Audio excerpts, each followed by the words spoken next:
you are doing well.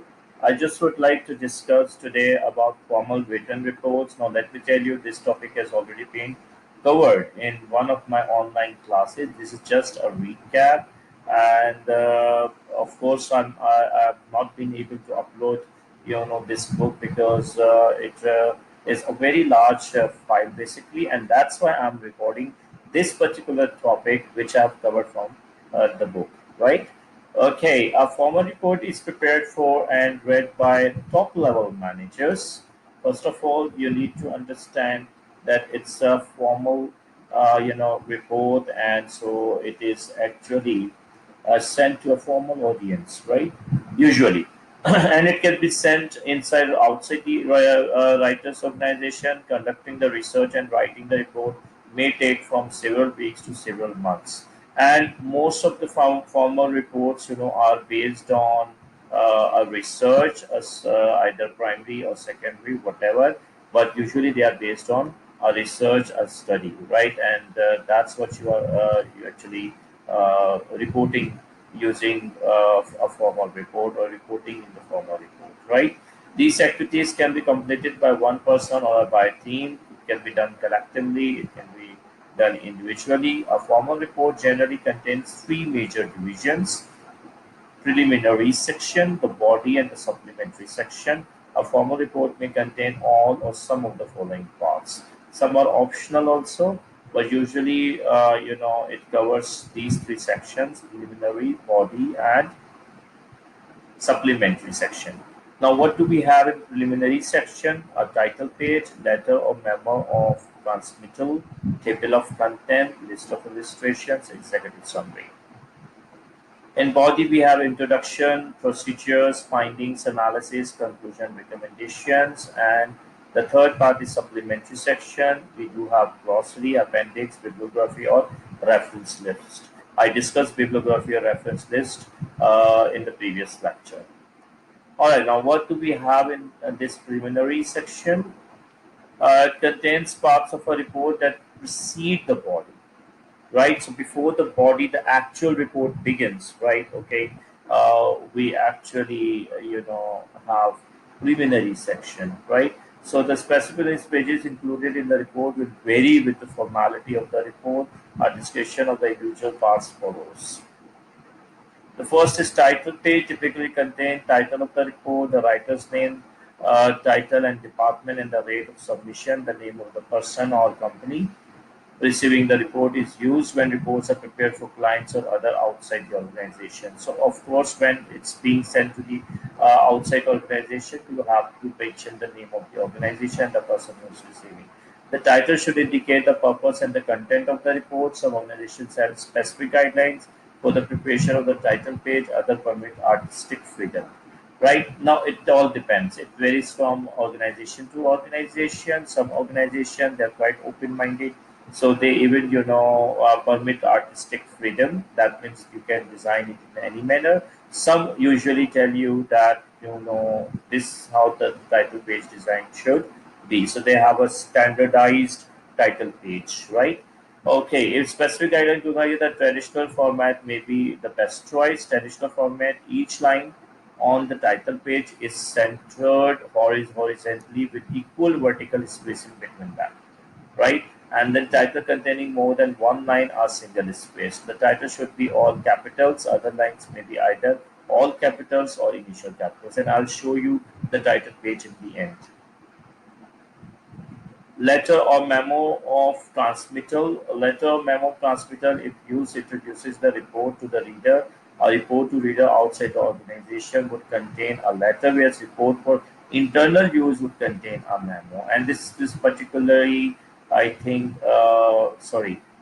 important because if you're sending, uh, your report outside the organization, memorandum of this transmitter letter, it should be, you should have transmitter letter. And if you're sending within the organization, it has to be memo of transmitter. And I've already discussed the difference between the letter format and memorandum format in my previous video, so I don't want to repeat it.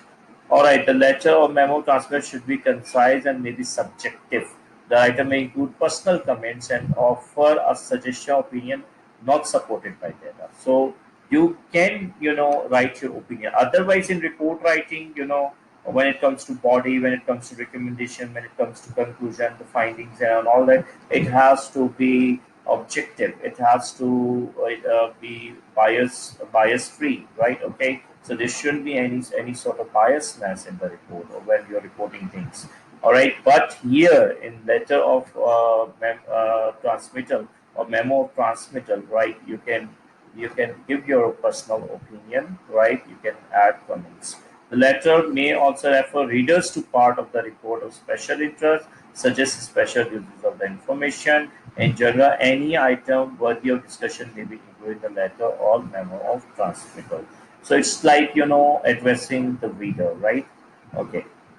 Table of content list all media sections that follow it and the page on which each begins. Its purpose is to aid the reader in quickly locating specific information in the report.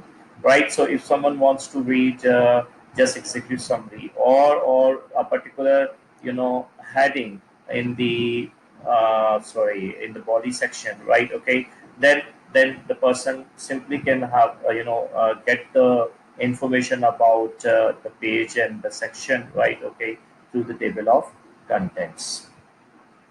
Then we have illustration, list of illustration. Visual aids are identified in list of illustration. Any figure, diagram which has been included in the report, that can be list, right? That can be listed, right, in the section list of illustration. Then we have executive summary. In executive summary, the brief version of the report. It restates each section of the report in abbreviated form with an emphasis on findings, conclusion, recommendation. Now, please keep it in mind that it emphasizes on findings, conclusion, and recommendation, and it gives the gist of the whole report. Right? Usually, executive summary is one third of the whole report. Right? Okay. And there are other common names also like extract, overview, and synopsis for the executive summary. Then comes body. Most formal report will contain all information presented in the sections discussed in this part of the chapter, right?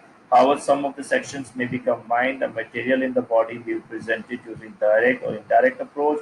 The conclusion recommendation of both come at the beginning of the body when the direct approach is used, and they come at the end of the body in an indirect approach. So, if you want to, present the case first and then you want to give the conclusion recommendation, in that case it is indirect. But if you want to start off with conclusion recommendation, like and then you go ahead and explain things in the body section, then that is direct approach. Okay, introduction provides adequate background concerning the study so that the reader can understand the scope.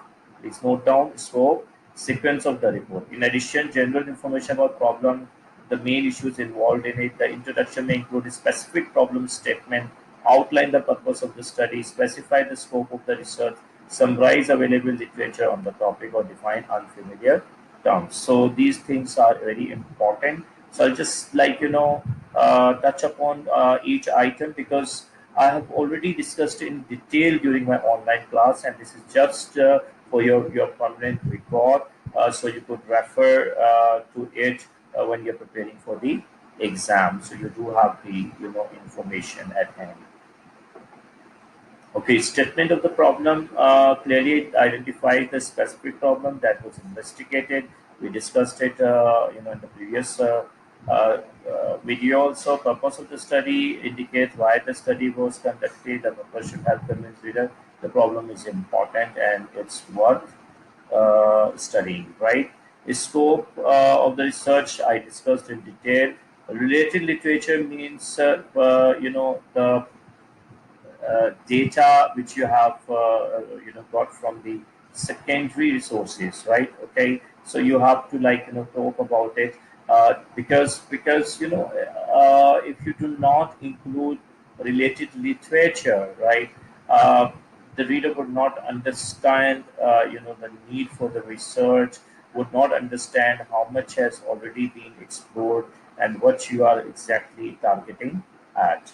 Unfamiliar terms, definition of terms unfamiliar to the reader can be included in the introductory section when many need to be defined. However, glossary should be included in the supplementary section. Procedures or methodology like conducting a survey, experimental research, observation research, and all that, whatever procedure you have followed to conduct the study, that is to be mentioned in this section.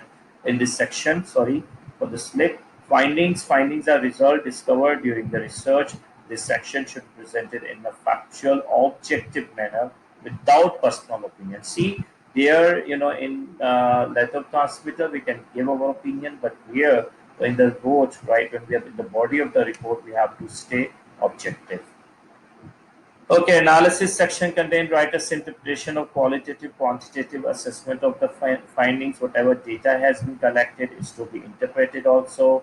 And then finally, we have conclusion section. Conclusion is statement of reasoning made by researchers after thorough investigation. The finding and the analysis should support or substantiate the conclusions. In many studies, conclusions are summary statement of the content of analysis section, right? So whatever you have analyzed, whatever the findings are, that are to be summed up, and based on your findings, you actually recommend the solution to the problem, and that comes under recommendation. Then we have supplementary section. The final section of the written report contains material that relates indirectly to the main topic of the study. This section may consist of one more subsection, such as glossary, appendix, bibliography, or reference list. Okay, glossary is an alphabetic list of terms used in report with brief definition of each, especially if you have used some technical, vocabulary, and you understand that people might not know, or the readers might not know, or familiar with, or they are not familiar with, okay, the terms, right? Appendix contains related information excluded from the body to improve its readability, right? Okay, when appending two or more items, label each separately and identify it with a capital letter. Appendix A, Appendix B. So whatever, for example, if you have surveyed, people, right, and you have collected data, so you must have, made a questionnaire, right? So that questionnaire can be put in the appendix section, because if you keep it in the body, right, it may, hinder the readability. Okay, so it's better to put all that stuff which is important, but not to be included in the body section. That part can be, put it in appendix, and in the body section you can refer to it. Okay, then finally, bibliography of reference list. This I discussed in detail, in my previous videos. I'm not going to tell you the difference at the moment.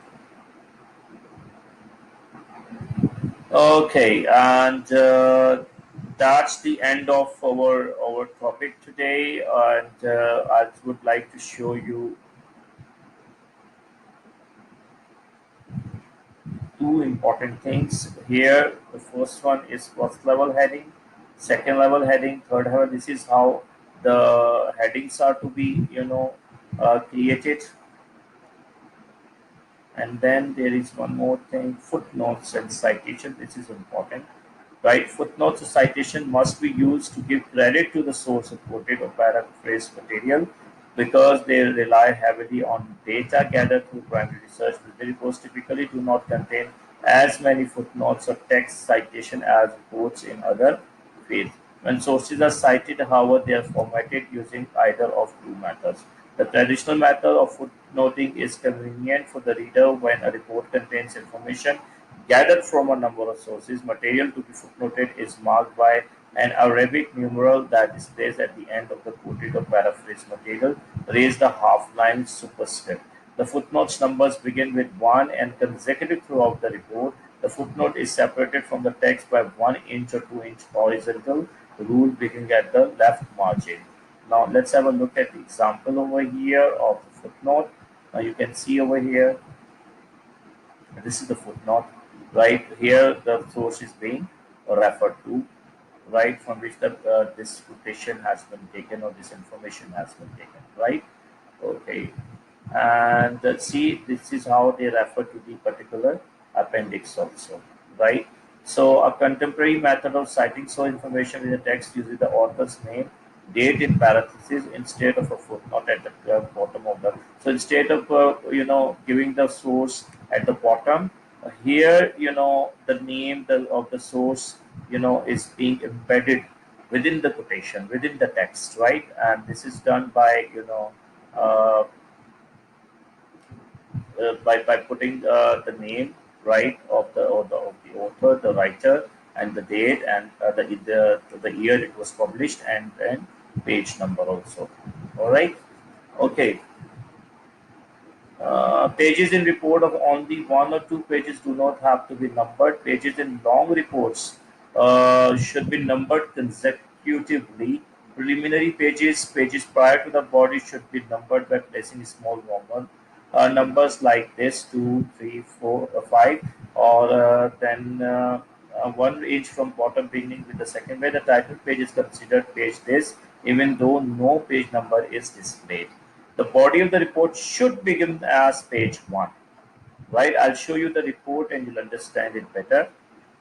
Here we have got a sample report. This is the title page. This is letter of transmittal, not the memorandum. Table of contents. And here we have the body section or introduction and body.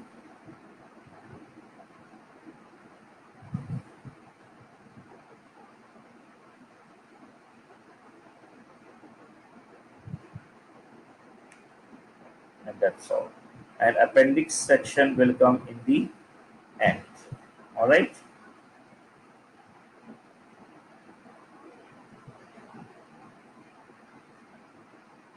All right, I hope you have understood it, class. And I discussed all of this in detail during my online class. This is just to recapitulate things or give you a permanent record so you could read or understand. Read and understand. Thank you very much. Take care of yourself. Have a nice time and keep on preparing for your exam.